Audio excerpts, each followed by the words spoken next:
When we think of travel, we picture beaches, temples, or vibrant markets, places celebrated in guidebooks. These are the destinations that fill our social media feeds and postcards, the highlights that draw millions from around the world. Yet beyond these familiar images, there are places that remain largely invisible to outsiders. Places where the true heart of a country beats quietly, away from the crowds. But some of the most profound human stories are found far from the tourist trail, in places rarely seen. These hidden corners offer glimpses into lives shaped by resilience, tradition, and the daily negotiation of hope and hardship. Bangladesh, with its rich culture and striking landscapes, holds such hidden worlds. Its beauty is not just in its scenery, but in the strength and spirit of its people, who navigate challenges with quiet determination. This journey takes us into two of its most secretive communities, each shaped by necessity and history. Their stories are rarely told, yet they reveal the complexity and diversity of Bangladeshi life. First, we enter Dauladia, one of the world's largest legal brothel villages, where legality doesn't guarantee freedom. Here, the boundaries between survival and exploitation blur, and every day is a testament to endurance. Here, women build community and nurture hope for their children amid daily struggle and stigma. Despite the hardships, they find ways to support one another, creating bonds that help them persevere. Next, we travel to the rivers, home to the Beed, Bangladesh's river gypsies, whose nomadic life is defined by ancient traditions. Their existence is a delicate balance between freedom and uncertainty, shaped by the ebb and flow of the water. Among them is the rare practice of husband sharing, a form of polyandry rooted in matriarchal customs and survival. This unique tradition challenges our assumptions and highlights the adaptability of human relationships. By exploring these worlds, we see how people adapt and find meaning in circumstances few can imagine. Their stories remind us of the strength found in community and the creativity born from necessity. This is an invitation to listen, learn, and recognize the shared humanity that connects us all. As we journey through these hidden worlds, we discover not only the diversity of Bangladesh, but also the universal threads of hope, resilience, and connection that bind us together. On the tranquil banks of the mighty Padma River, where the water glimmers in the early morning light, a story unfolds that few outsiders truly know. Here lies Daulatia, a village that stands apart from all others in Bangladesh, a place marked by stark contrasts and hidden realities. Daulatia is home to one of the world's largest legal brothel villages, operating in the open, even as it exists within a deeply conservative society that often looks away.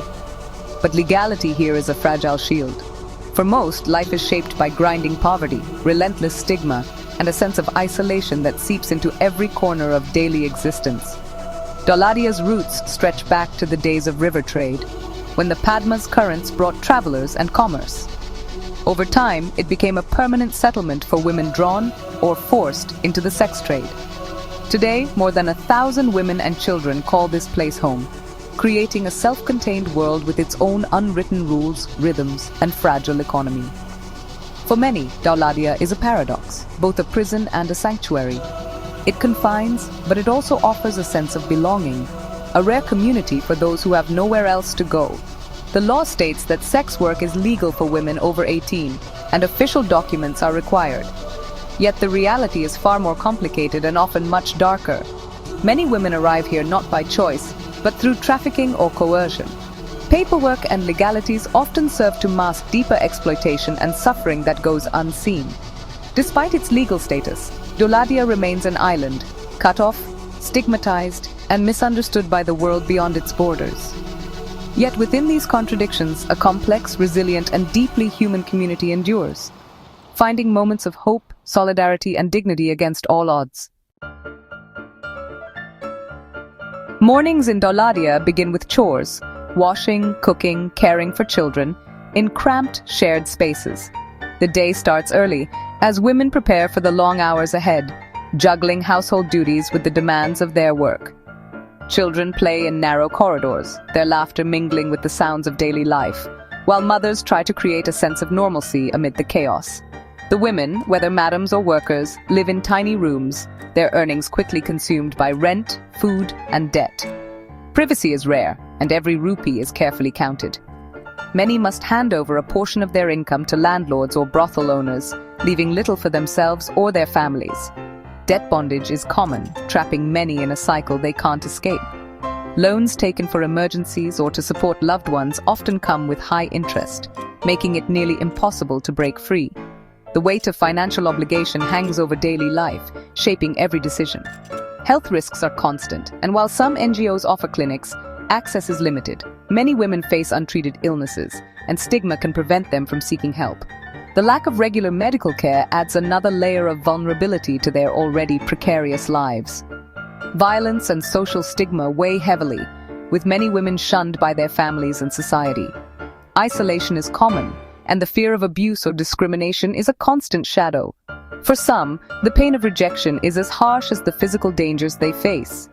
Yet, life goes on. Women gather for tea, share stories, and celebrate festivals with what little they have. These moments of joy and togetherness are precious, offering brief respite from hardship and a reminder of their shared humanity. Friendships form, offering support and a sense of family. Bonds are forged in adversity, and women lean on each other for comfort, advice, and strength. These small acts of connection are vital, defiant gestures of humanity in a world that often looks away. In the face of hardship, kindness and solidarity become lifelines, helping women endure the toughest days. Despite hardship, the women of Doladia find ways to endure, support each other, and hold on to hope. Their resilience is woven into the fabric of daily life, seen in every shared meal and every act of care. Their resilience is a quiet testament to the strength found in community and to the unbreakable spirit that persists even in the harshest conditions.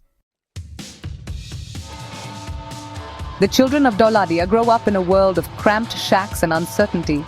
For their mothers, these children are both a source of joy and a constant worry, a chance to break the cycle. Mothers dream of better futures, sending their children to NGO-run schools that offer sanctuary and hope. They work tirelessly to afford uniforms and books, believing education is the key to escape. But obstacles are many: stigma, lack of documentation, and the ever-present risk of being drawn into the same life. Boys face criminal influences, girls risk being trafficked. NGOs provide crucial support: education, healthcare, legal aid, fighting for these children's rights. Some succeed, going on to university or finding jobs far from Doladia. Each success is a testament to a mother's love and the power of hope. In Doladia, hope persists, even in the face of overwhelming odds. Leaving Doladia, we journey to the rivers, home to the nomadic bead people, Bangladesh's river gypsies. For centuries, the bead have lived on boats, moving with the seasons and tides, earning a living through snake charming, healing, and entertainment. Women are often the main earners, venturing into villages to sell trinkets or offer traditional remedies. Their nomadic life is not a choice, but a necessity shaped by culture and survival. Modern changes threaten their way of life. Traditional trades are fading, and many are forced to settle on land. This transition brings poverty and discrimination, as they struggle to adapt to a settled world. The bead society is matriarchal. Women hold authority and manage family finances. This foundation has given rise to unique customs, including the rare practice of husband sharing. In this context, we find a tradition that challenges mainstream norms but is rooted in survival. Among some bead families, a rare form of polyandry, husband sharing, exists, often involving sisters sharing a single husband. This tradition, born of necessity, helps keep family resources intact and supports the matriarchal structure. With women as primary earners, a shared husband manages the household and children while the women work. The arrangement strengthens family bonds and ensures economic stability. Entered into by consent, it's seen as pragmatic, not scandalous, within the community. Outsiders often judge this practice harshly, misunderstanding its context and purpose. For the bead, husband sharing is a survival strategy, a reflection of adaptation in a challenging world. Understanding it requires setting aside bias and seeing it through the lens of those who live it. Both Dauladia's women and the bead people live under the weight of social stigma. The women are labeled impure, their children marked by association, making reintegration nearly impossible. The bead are seen as outsiders, their customs and livelihoods misunderstood and condemned. Discrimination is real. Children are bullied, families denied land or services, and poverty is a constant threat. For both groups, poverty limits choices and fuels cycles of exploitation. Many lack official documents, making them invisible to the state and unable to access basic rights. Without papers, they can't vote, own property, or secure formal jobs. This legal invisibility deepens their marginalization, trapping them in disadvantage. Stigma and poverty bind these communities, but they also reveal the urgent need for understanding and change. In the face of hardship, community becomes a lifeline. In Dauladia, women support each other, sharing food, caring for children, and celebrating together. These bonds are more than friendship, they are survival. The beads' nomadic life is built on cooperation. Families travel together, share resources, and rally in times of crisis. Even husband sharing is an extension of this collective strength. Stories of resilience abound. Mothers saving for their children's education, elders teaching traditions on boats. These are quiet acts of defiance and love, sustaining hope in the harshest conditions. Community is where dignity and hope endure, even when the world turns away. It is the heartbeat that keeps these hidden worlds alive. Our journey into Dauladia and the bead community leaves us with difficult questions and deeper empathy. These are not simple stories. They challenge our assumptions about poverty, tradition, and survival. What seems shocking from the outside is often a necessary adaptation within. We must approach these worlds with humility, seeking to understand rather than judge. Amid struggle, hope persists. In a mother's fight for her child, in communities that support each other, and in the work of those who advocate for dignity. This hope is not naive, but forged in daily struggle. Ultimately, these stories remind us of our shared humanity and the universal desire for a better future. By listening, we build bridges of understanding and discover that what unites us is far greater than what divides us.